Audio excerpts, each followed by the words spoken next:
Because of how fast time has been moving and the change in climate, are these signs of the world ending or something a little less serious? I guess we'll never know. Over the past few months, I've been noticing a significant change in the way that time moves and how quickly minutes turn into hours, hours turn into days, days turn into weeks, and weeks turn into months. When I used to look down at my phone to monitor the time before, it used to feel like it took 15 minutes to get through 10 minutes. Now, it feels like it only takes 5 to get through 10. To be honest with you though, sometimes I use this to my advantage when I'm doing things I don't enjoy and I just want to get through it, like when I'm waiting to clock out or when I'm waiting in line or at the doctor's office. But then there are other times when I despise how quickly time flies, like when I'm resting or spending quality time with loved ones. All in all, the speed and the way time is moving is actually a bit concerning. It is entirely possible that climate change could be causing the change in the spin of the Earth. Not only for what I just mentioned, but also for the fact that it's been reported that the Earth is actually spinning faster, and we indeed do have shorter days. And this is not one of those things I can just brush off and ignore, because this time I actually feel it, and I'm seeing it with my own eyes.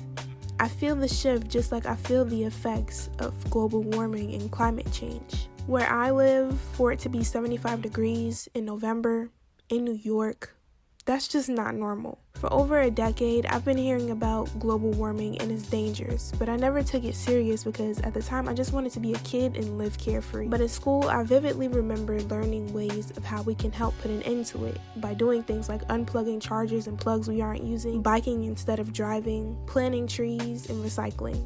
And while I believe that everything I just mentioned would be helpful if we could do most, if not all, on one accord, I'm also faced with the reality that typical everyday humans aren't really the problem.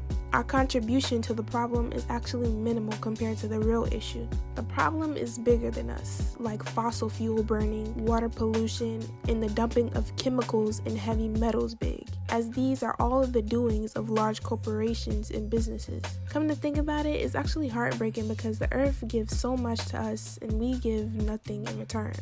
There has been decades upon decades, probably almost a century of speculation about the end of the world. And from my understanding, most, if not all of the speculation was never rooted in facts, just fear. But now, this time is a little bit different because there's actually signs and change. Now, I don't know if this is just a change or the beginning of the end. And I don't know about you or if you noticed, but if you haven't, just take the time to intentionally try and pay attention. Hey, but like I said before, the purpose of this video isn't to spread fear or claim the end of the world. This is just a simple observation. So what do you think? Have you noticed these things? Is the world ending? Or are we just witnessing a few changes?